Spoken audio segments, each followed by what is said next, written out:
any second guessing here about not having Clark on the Olympic team? From me? No. Remember when Cheryl Reeve said she didn't care about Caitlin Clark? Turns out they're both big draws now, and the Lynx are capitalizing on it. As a coach of the home team, there's going to be a lot of people cheering for that other side. I'll get 2 shits. How about 1? Not even 1 shit. Reeve quickly changed her tune once she saw Clark's value. From Olympic snub to fan, her shift is full of irony, but the ticket scheme has fans furious. Let's dive in. So, we know the Caitlin Clark effect is real, obviously. It is incredibly obvious that it's real. But this might just sum it up more than anything else. But the reality is, Caitlin Clark is a bigger draw than the WNBA Finals, and it's proven by this. Remember when Cheryl Reeve didn't care about Caitlin Clark?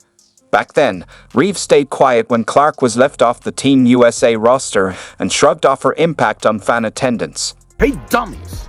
For the first time, in the history of basketball, you have arguably a player who is the most popular player in the world. You could argue right now, Caitlin Clark is the most talked about, discussed, most popular, most puts asses in the seats, single basketball player in the world. You could argue that. Yeah, you can say maybe LeBron, Luka, whatever you want, but you can argue it. And you leave her off the Olympics team, it's not only a showcase for her, it's for the sport and the other WNBA players who are on this team. How dumb, how brain dead, how idiotic do the people running this thing have to be? The fever hits and the Target Center fills up. Suddenly, everyone wants to see Caitlin Clark, and Reeve's tune begins to change. I'd rather watch paint dry. I'd rather watch dirt just be moved around. Because Caitlin Clark's not on the team. If she's there, it's appointment TV.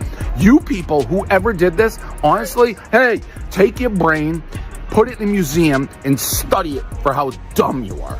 Reeve soon praised Clark, seeing the sold-out arenas, high TV ratings, and booming jersey sales. Clark is a game-changer, record attendance, 2.4 million viewers for the draft, and the Fever's attendance soaring from 4,000 to 177,000. It's a revolution. Caitlin Clark is PR. That's where, how can they leave her? Once again, everybody's, out to get her. They don't want to grow the game. Clark isn't just living up to the hype. She's breaking records, with 62 set in her rookie season. Every game is a highlight reel. So, what does Reeve do? She jumps on the Caitlin Clark bandwagon. Clark is now the star women's basketball needed. But wait, there's a ticket controversy brewing. You won't believe what happens next. If you guys don't know, teams have season tickets. In general, teams have season tickets. Sometimes teams have half-season tickets. Sometimes have all these other packages. But one team, the Minnesota Lynx, have decided, you know what? We've got our season tickets. But, we're cool with charging you guys $30 per game for all of these. But when Caitlin Clark comes to town, we're going to be adding 10 times the price probably. You're probably looking at $300 tickets when Caitlin Clark comes to town. Reeve's praising Clark, but the real question is, how much is a Clark game worth? The Lynx say it's priceless, with a new ticket package raising eyebrows and draining wallets fast. So, if you guys didn't see, there is a package for home games for the Minnesota Lynx. So you can see here, these are half-season packages. So you can purchase packages to see every other game. You can get half-season packages for all of these games here, all of these games here. Option to add Fever games. Purchase a half-season package to receive access to add on the Fever game. The Lynx are offering a half-season ticket package for $850, but it excludes games against the Indiana Fever.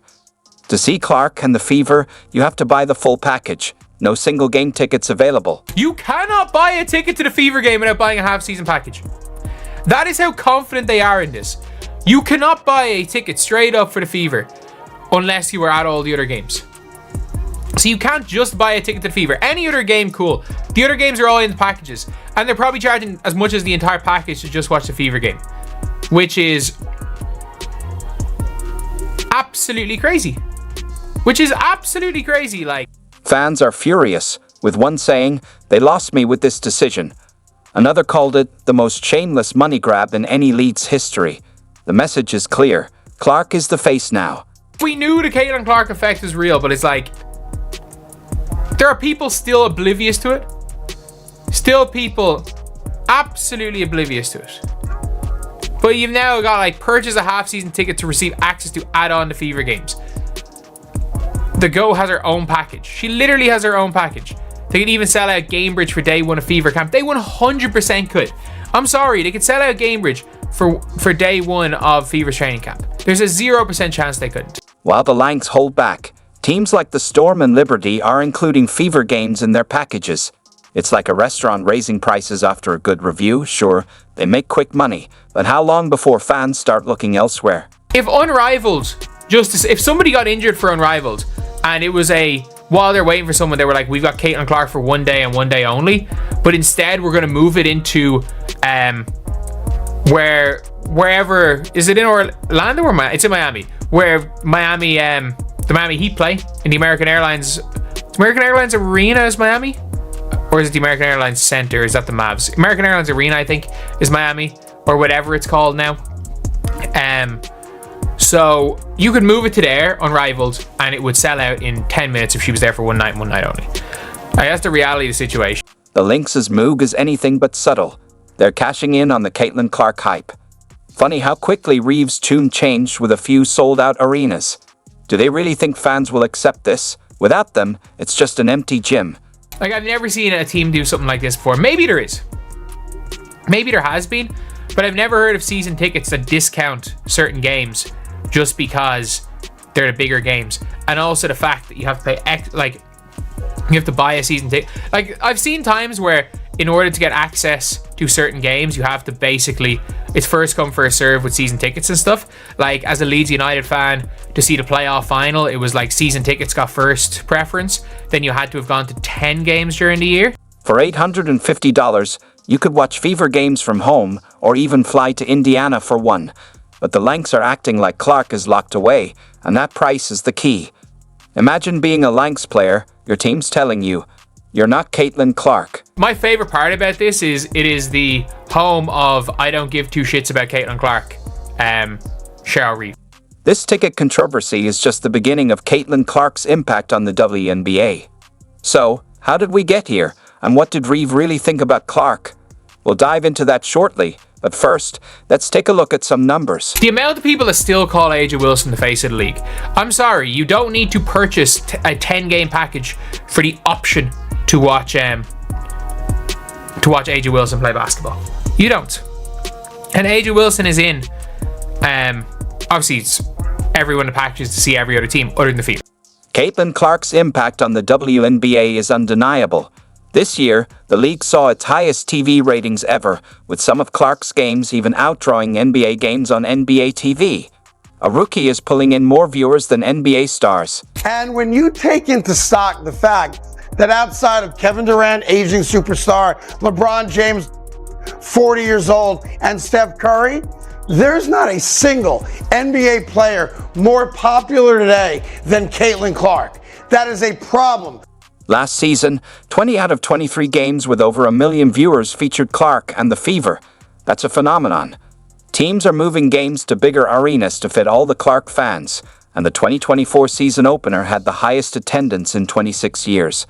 Still, some team owners complain, even though Clark is driving the bulk of their attendance. Over 31% of the Mystics' entire attendance was in 2 games the Caitlin team played against the Mystics. The Sparks, the Aces, the Mystics, the Dream, all moved games when Fever came in town because of the attention that Caitlin and her teammates have drawn that last season. Fever's jersey sales was up 1,000% and attendance was up 250%. And they had the largest attendance on average per year, just over 17,000 per game. Such an incredible moment on a global scale for our game, for our players. It's like the fans are absolutely incredible. It's the same when we go on the road. Like there's so many people that are showing up in Fever gear. It's really affecting, teams all across our league, which is a really great thing. And, really, I think we're just scratching the surface. Mr. Hall of Famer, and, has had a great impact on the game already. What are some things that you're seeing from Caitlin Clark that stands out to you? It makes her special. I know everyone will talk about the logo threes, and, Steph Curry did that for the NBA, right? Think about his popularity because his ability, this little guy, slight of build, running around splashing threes everywhere, right? It's exciting. But just sort of, understanding the physicality of the pro game, and likely the FIBA game, when she gets in that space, she will be very targeted towards, I believe, growing her physical strength and her ability to exist in spaces against, bigger, stronger athletes than what she faced in college. So obviously, future Hall of Famer, and has had a great impact on the game already.